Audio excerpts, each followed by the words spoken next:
नमस्कार मित्रांनो, महाराष्ट्रामधील मस्साजोग येथील प्रकरण हे पूर्ण गाजत आहे।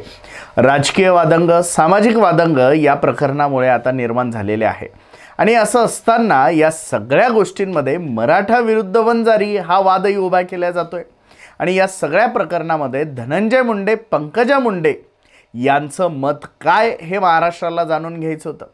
खरं तर या सगळ्या प्रकरणामागे धनंजय मुंडे यांचं नाव येत आहे। तर वाल्मिक कराड हे एकटे धनंजय मुंडे नव्हे तर पंकजा मुंडे यांची निकटवर्तीय आहे असंही बोलल्या जाते।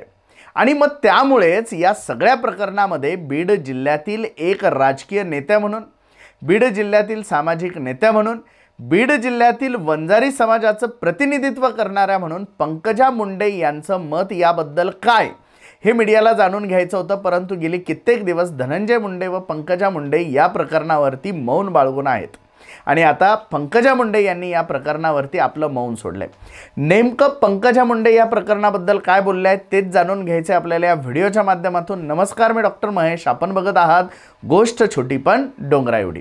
तर मित्रांनो, एकूणच मस्साजोग तालुका केज येथे संतोष देशमुख यांची हत्या झाली। या हत्येला किनार ही खरं तर व्यावसायिक किनार आहे। खंडणीच्या वादातून हा सगळा प्रकार घडला आणि त्यामध्ये संतोष देशमुख यांची अत्यंत क्रूर पद्धतीने हत्या झाली आणि त्यानंतर या सगळ्या प्रकरणामध्ये सुरुवातीच्या काळामध्ये जे काही आरोपी अटक केले गेले ते सगळे वंजारी समाजातून येणारे होते। त्यानंतरच्या काळामध्ये या सगळ्या प्रकरणाची सुई वाल्मिक कराडांकडे वळाली आणि आता वाल्मिक कराडांमुळे धनंजय मुंडे यांनी राजीनामा द्यावा अशी मागणी होते। आता या सगळ्या प्रकरणामध्ये दबक्या आवाजामध्ये पंकजा मुंडे यांचं नाव देखील घेतलं जातं आणि त्यामुळेच मीडियाने पंकजा मुंडे यांना घेरलं। आता पंकजा मुंडे यांनी या प्रकरणाबद्दल काय सांगितलंय? खरं तर संतोष देशमुख हा पंकजा मुंडे यांचा कार्यकर्ता, भाजपचा कार्यकर्ता, त्यामुळे पंकजा मुंडे यांनी या प्रकरणाबद्दल बोलताना आपल्या भावना मोकळ्या केल्या। त्यांनी बोलताना असं सांगितलंय की संतोष देशमुख हा माझा कार्यकर्ता होता, त्याच्या लेकरांकडे बघून मला त्रास होत नसेल का असा प्रश्नही त्यांनी उपस्थित केलाय।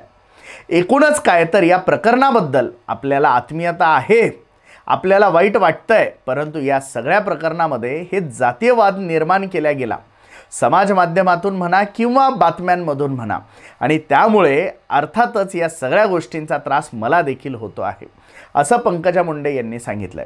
त्या पुढे जाऊन त्यांनी हे सांगितलं की या सगळ्या प्रकरणामध्ये जे काही दोषी असतील यांना फाशीची शिक्षा द्यावी अशी मी सुद्धा मागणी केलेली आहेच, त्याबद्दल कुणाच्याही मनामध्ये शंका असायला नको।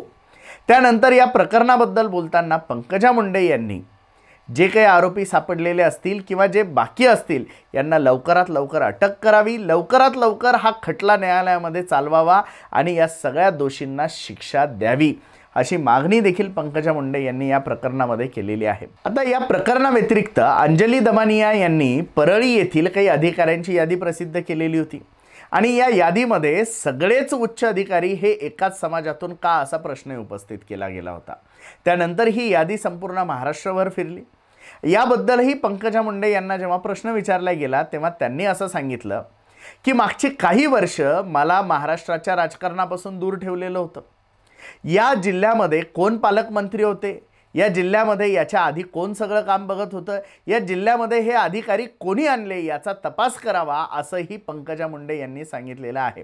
अर्थातच बीड जिल्हा आणि परळी तालुक्यामध्ये आलेले वंजारी समाजाचे जे काही अधिकारी आहे यांना आणण्यामध्ये आपला हात नाही।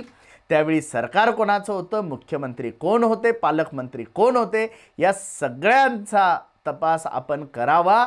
पंकजा मुंडे यांचं नाव याच्यामध्ये नाही हे त्यांनी स्पष्ट केलेलं आहे। अर्थातच पंकजा मुंडे यांनी या प्रकरणाबद्दल आपल्या भावना व्यक्त केलेल्या आहेत। हा व्हिडिओ जर तुम्हाला माहितीपूर्ण, अभ्यासपूर्ण जर वाटला असेल तर लाईक आणि शेअर करायला विसरू नका। अजूनही जर आपण आमचं हे चॅनल जर सबस्क्राईब केलं नसेल तर या चॅनलला नक्की सबस्क्राईब करा। धन्यवाद।